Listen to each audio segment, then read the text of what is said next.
All right, so let's stay with this issue a little longer, and we've been joined on the line by Perry Okudzeto. He's the Deputy Communications Director of the New Patriotic Party. We'll also get the NDC's position on it. Then we'll put it all into perspective when we speak to a political analyst. But for now, let's start with Perry. Perry, good afternoon. Thank you very much for joining us. Good afternoon, and good afternoon to your viewers. Great. What are your preliminary comments on President John Dramani Mahama's position that the NPP lacks the competence to question his competence? Well, it is disappointing that the president, day in, day out, time and again, speaks the way he does to not only us in the opposition, but to the Ghanaian public. The president has become very fond of kind of dancing around issues and throwing out a lot of mud every now and then. It is unbecoming of a leader. These are not the sorts of comments we expect from someone who occupies a position as President of the Republic. It is disappointing, some of the things he said. We are citizens of this country. We are not Burkinabes. We are not Ivorians. We are not Togolese. And as much as possible, as an opposition, and the largest opposition in Ghana, we have the right to critique government. We have the right to critique government on government and its performance. It's useless. In that, we've done a lot of criticism that has gone a long way in pushing our democracy forward. In that same vein, Perry, what would you describe as incompetence with particular reference to President Mahama and his last tenure in office between 2012 and now? There are loads of issues that bother us as a people. But you see, the issues are that you are judged based on the things that, or the results that we're supposed to get from you in the governance process. If you take even the NDC's manifesto of 2012 and the things that the government promised to do for the Ghanaian people, on several fronts, they have failed to achieve these things. You talk about the single-digit inflation, they have not achieved that. Inflation, as we speak, is running beyond 17%. We could talk about building schools, 200 schools, which were windowed from 2009 to now. We were running in the region of 8.4%. Now we're running in the region of about 3 to 3.6%. It has continued on a downward slope up to today. Okay. If you look at our budget, every sector of our economy has taken a turn for the worse. Right. In terms of the growth figures. You talk about government going to the IMF to seek for a bailout.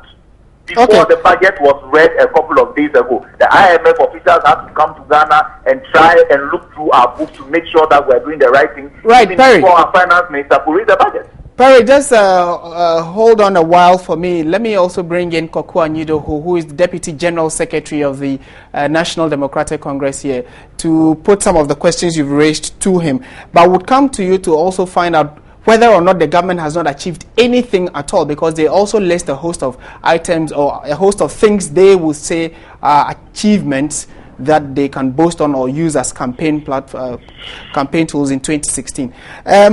Koku, good afternoon. Thank you very much for joining us. Yeah, thank you, Martin. To start with, who is justified to critique the president?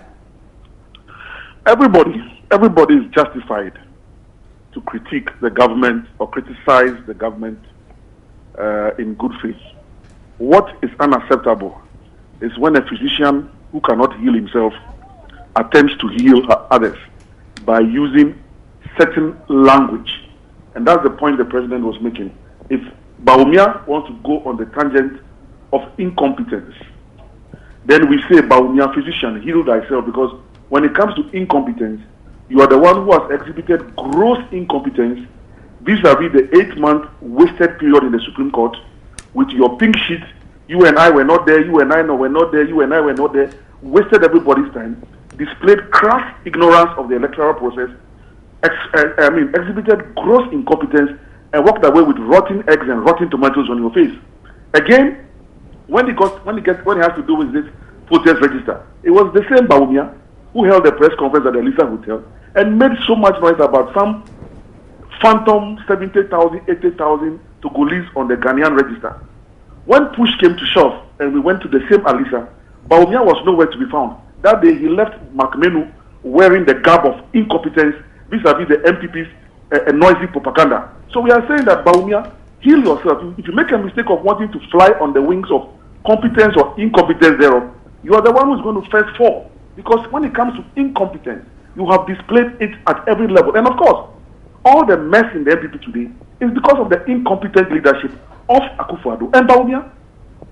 Right, Koku, the issues that the NPP raises, and I mean, we are talking to Perry, who is also on the line, so he can hear you clearly, and a number of the things you've raised.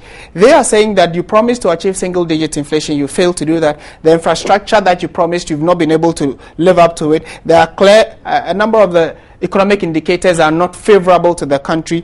You, as a government, have had to run to the IMF to get a bailout, and all of these are signs of, or they are all pointing to the fact that you have not lived up to your promises, and those are signs of incompetence. Are they not justified? Well, Martin, I mean, the hen is never going to have a nice dance in the midst of hawks. It will never happen. I mean, let them, they will always say it because they are desperate for power. They want power at all costs, and so they will continue to sing this same talk. But the truth of the matter is that, look, if you look at the heavy infrastructure development from the period of President Mills and President Mahama is continuing. Just look at even the circle interchange alone. This monumental project that is being done. Look at the Kaswa interchange that has started. Now look at the community-based secondary schools, the heavy edifices that are coming up. Go to the health sector, the midwifery training schools, the health assistance training schools, the hospitals and clinics that have come up, the hospitals that have been upgraded to teaching hospitals. You also have a University of Health and Allied Science that is devoted only to the health sector. A medical school is being built at a Legon campus to stop students from commuting between Legon and Kolebu, for their clinicals. I mean, come to the educational sector, schools under trees that have been eliminated, the heavy get fund infrastructure in almost every secondary school nationwide, the road infrastructure, even in Accra town roads. Look at the asphalt that is going on in just even the Accra town roads. East Legon, Cantonment, what is going on there. So clearly you are doing something. And even just look at even the bypass, that race course bypass that has been done to ease traffic on my brother, a lot is being done, but you see, you can with the MPP, anything that the NDC does, it's like casting pearls before swine. Right, and then on the economic front? On the economic front, yes. There are fundamental challenges. That one, nobody's running away from it. The president has never sought to run away from it. And we agree that there are fundamental challenges. For example, the issue of doom so. When there's darkness and there's heavy darkness, how can you tell anybody that there's light? So those are issues that we still hold on to. And we say, yes, we agree that these are challenges and we are going to sort those challenges. But beyond that, the likes of Bawumia, when they want to go on the tangent of incompetence, they should just know that when you have big cotton let me bring backside, you don't jump over fire. All right. Thank you very much, Koku. Let me wrap this in conversation up with Perry. Perry, thanks for staying on. Clearly, he has listed a number of things that he thinks the government has achieved, for which reason they think that your use of incompetence is a low blow.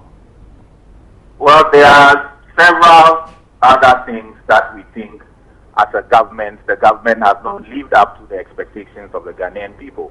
And it is not just us as a party that have said that the government is incompetent. Ghanaians who expect results from the developmental process, the Ghanaians who expect that the doomsor is solved.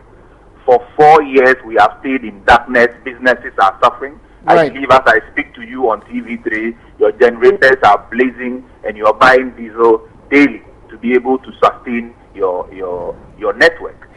This is the case of what Ghana is today. People's businesses are on the verge of collapse because of these issues. This government is one of the luckiest governments in the history of our country.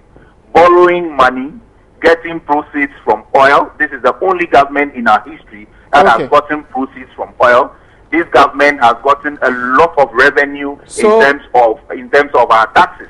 So we do not expect that they will underperform the way they have underperformed. Right. And it is not up to the president to tell us what our view should be on the performance of his government. We are citizens of this country, and we have a view about what it is. In conclusion, the president asks that Ghanaians pray for NPP, especially with these issues, internal wranglings you're having. What do you make of that assertion by the president as well? The NDC before 2008 had their national chairman, women's organizer, and other executives leave the NDC to form a new party. But leaving is not, you cannot equate leaving to the fact that some lives have been lost. From winning an election. Right. Our party has cracked the whip. Our party organs are working assiduously to make sure that all these internal issues we have are resolved, and we would take the fight to the NDC during the 2016 campaign. We are ready. We would make sure we put together the vision of the flag bearer of our party and sell that to the Ghanaian public and win 2016. We are grateful to you for your time, Perry Okudzeto, Deputy Communications Director of the New Patriotic Party, and then also Koku Anyidho. He is the Deputy General Secretary of the NDC, and they've both been commenting on the President's position that the NPP does not have any moral justification or a competent ground to question or, raise concerns about his competence. We have also been joined by a political science lecturer. He's a political and history lecturer with the Kwame Nkrumah University of Science and Technology. Dr. Edward Brenya, good afternoon. Thank you very much for your time. Good afternoon. Yeah, to start with, is the president justified in his decision to say that if you are not competent and you've not been at the presidency, you cannot question his competence? First of all, I want to look at it from two angles. From the political perspective, in a democratic dispensation, then we want to assume that since the president is actually someone that is appointed, a representative of the people, that gives the people the justification to be able to assess and criticize him because he's working for the people. The people put him there, and if we give you a job and you're doing a job for us, then we have the right to actually criticize what we do. But in modern democracies, we do expect that criticism should be constructive criticism. Criticism that can bring out a sort of positive results when the person is assessed. From that angle, then we want to look at it from the point out some of the criticisms that we find in a modern democratic dispensation in Ghana sometimes are not criticisms that points anywhere. You see that people just want to talk because they are talking. But I believe that on this very note, I don't think I agree with the president because it does not have to be the only individuals who has been a president. Then what we are saying is that we're going to have only about two people who can criticize the president because they are the ones that have actually been to that position. But on a more serious note, I want to look at it from the point that I don't think that, let me put it this way. I believe what President Mahama said was more of an emotional statement than a political statement. I saw it as Mahama, who was actually speaking like a priest instead of a politician. Mahama, who said that at certain times people should be more truthful in the assessment of the government. People should not just open their mouth because they want to say something, but at least weigh the pros and cons and come out with what is really, of course, reality. But we know, of course, the game of politics does not allow that. Sometimes we have to sort of criticize because it's the game of mind. Okay. All right. For lack of time, we'll have to leave it here for now. Thank you very much for your insights, Dr. Edward Brenya, lecturer of history and political science at the Kwame Nkrumah University of Science and Technology in Kumasi.